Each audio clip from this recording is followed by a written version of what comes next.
Hello, and welcome to a special edition of City Cooking Challenge. I'm Sean Monney, City Times MMJ, and your host. And I'm joined by a special guest, Brian Sanchez.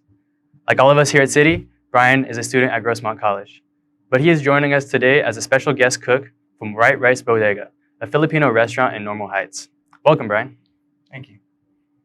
We're here in the kitchen of studio of City Times Media on the campus of San Diego City College. And Brian, you're making us a special dish that is affordable and delicious. Yeah. Tell us about it. Today we're going to be making empanadas. They're going to be baked in our air fryer. We're going to be making a pan-seared zucchini for our filling, and then we're also going to be making with our prickly pear here a little simple syrup, and then adding that to our carbonated water to have a little drink on the side. And we're also going to be making a fresh salsa verde using our molcajete. Awesome. So earlier today, we stopped by the Seeds at City Garden to pick up some fresh produce. All the fresh produce you see here. Seeds is a local urban farm that grows produce right here on campus. So Brian, why did you pick empanadas for our meal today? Well, I wanted to pick empanadas because it's a pretty simple dough to make. You just need mantequilla, which is a lard, some flour, salt, and water. Just a couple cheap ingredients to make something really good. And then you can usually fill it with anything you want. Today we chose a vegetable. It's zucchini because we got it from Seeds. But you can put anything. You can use ground beef, you can use cheese, you can use any other type of vegetable. It's up to you. Let's start cooking, yeah? Yeah, definitely. So you're gonna start with 6 ounces of water, and we're gonna throw in about 2 tablespoons of salt. Just kind of guessing here, but 2 tablespoons. And then, what are we doing with the lard and the flour? You're gonna add 18 ounces of your lard to your flour. It's gonna be 18 ounces of flour as well. Sorry, it's 6 ounces of lard, 18 ounces of flour. Awesome. And you're just gonna bind this together until it's a little clumpy. And once it is, then you're gonna add your water, and your water is gonna help bind it all together, and you're gonna get your fresh dough. So through the magic of TV, we're gonna show you guys what the finished product dough should look like.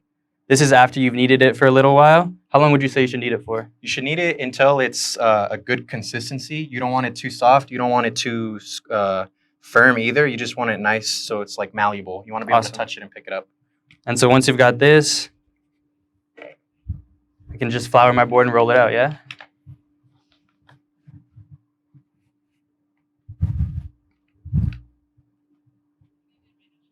So right now, I'm just rolling out the dough, trying to get a nice thin layer. And you can use a cookie cutter, right? Yeah. We're using our biggest size today. You want to, because they're going to shrink a little bit once you start to fold them, so you're going to want to make sure you have enough space to work with. Awesome. And if I cut right into this dough, I'll end up with a nice little piece like this. And so what are we going to fill this with today? So today we're going to start with our zucchini. I'm going to turn on our hot plate. We're going to get some oil in the pan. In the meantime, I've got our zucchini right here. Just dice it up into nice little pieces, yeah? Yeah, please. I'm going to let the oil heat up.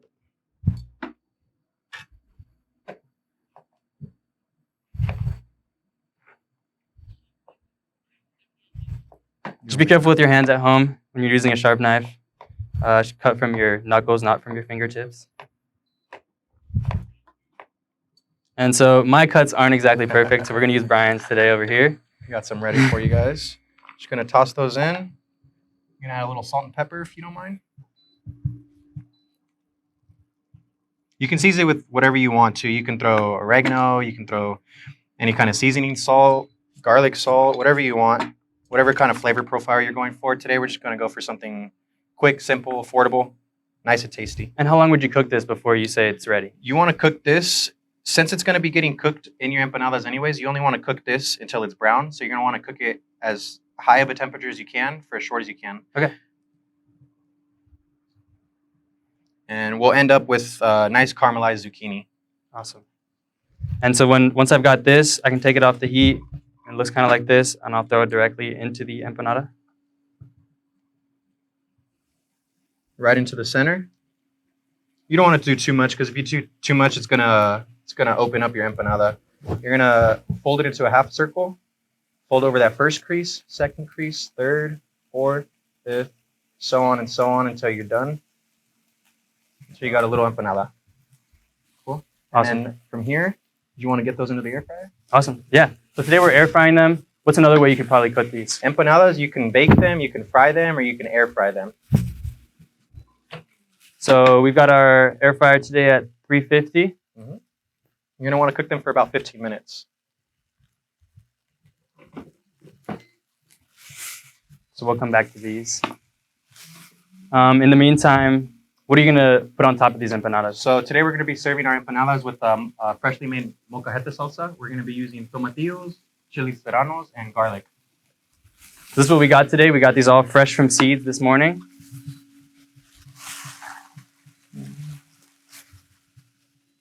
And actually, you don't have to chop any of this. Is that right? You just throw it directly into you're just going to throw it straight into the pan. Let me...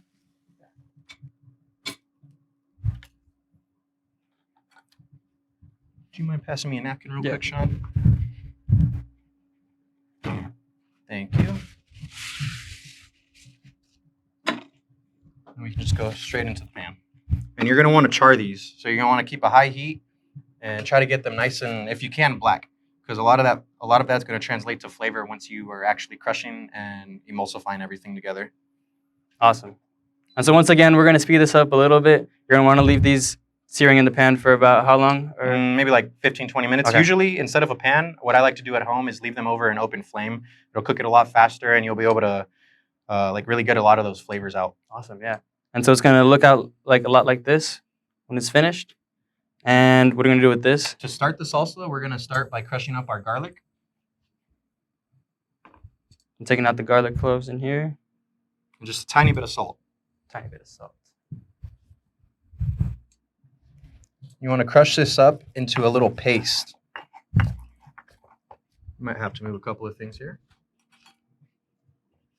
Mind making that go sideways? There we are.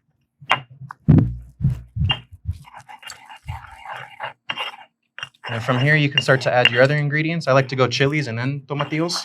Awesome. You kind of want to follow by water content. You don't want to put anything that's too juicy in there right away because it's not going to work the way you want it to.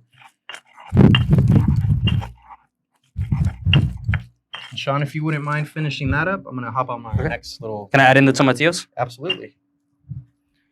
So from here, I'm just going to show you what I did real quick.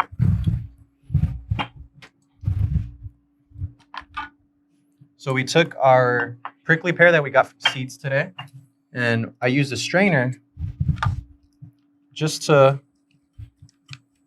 chop it up and try to get all that juice out because these come with a lot of seeds, and those seeds are really hard to chew on. I like to, but it's not for everybody. And once you do, you're going to end up with the juice, and you're going to cook that juice just for a couple minutes, just until it starts to bubble. We're going to have a nice red syrup right here.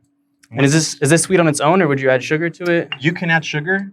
Tunas or prickly pears are usually naturally pretty sweet. Okay. But because you're boiling it and adding it with water, you might want to add some sugar, lemon juice, mint, whatever you would like. And what kind of other drink options could you have to make with that syrup? You can use that kind of syrup to make mixed drinks. You can use it to make any kind of festive drinks. You can add this to anything. If you make jamaica with fresh hibiscus leaves, then you can just use a little bit of this, add a little flavor, maybe even cloves or cinnamon to make it festive. That salsa's looking really good.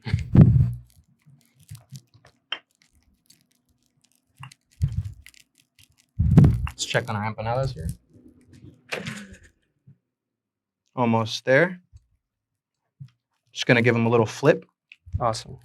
And so what kind of empanadas would you describe these as? I know they eat them in a lot of different countries. These are more of like a Spanish style empanada. Empanadas are very versatile. You can use whatever you want, put whatever you want in them and call them whatever kind of empanadas you want. The only difference between these is I didn't get to add paprika today. That was the only difference that would make these real Spanish style. Awesome. All right. That looks good to me. Cool. So let me grab this plate over here. Should I put syrup in? We can just leave the drink aside. Okay.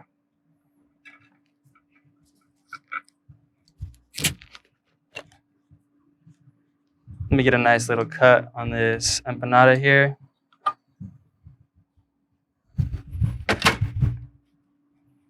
You can see the zucchini in there. A lot of dough. It's pretty good. They're nice and flaky. If you fry these, they come out very crispy and nice and brown too. This is my first time air frying them, but I'm sure they're still very delicious. Awesome. So we've got our empanada here. Grab the salsa. Yeah. Can you scoop a little bit into the with the knife?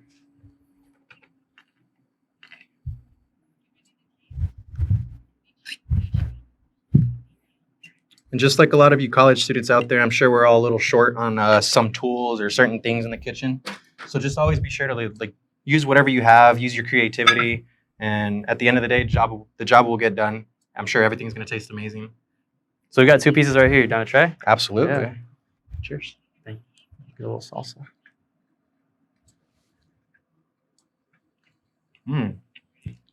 The dough is really nice.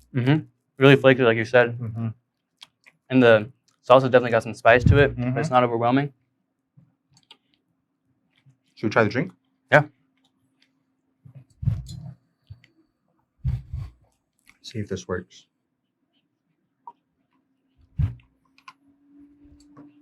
Thank you. Oh, it just blends right in. Awesome. Maybe give it a little shake. You gonna give it a little shake with the carbonation? Okay. Cheers. Cheers. That's really good. That is really good, yeah. All right. Well, thanks so much for coming today, Brian. Where can fans follow you on social media? On Instagram, my handle is 13RI_N. So it looks like Brian when you look at it. Excuse me. And of course, you can eat his food at White Rice Bodega in Normal Heights. If you want to make this recipe, you'll find it in the YouTube description and also on sdcitytimes.com. Just search for City Cooking Challenge. I'm Sean Monney with Brian Sanchez. Thanks for joining us, and happy holidays.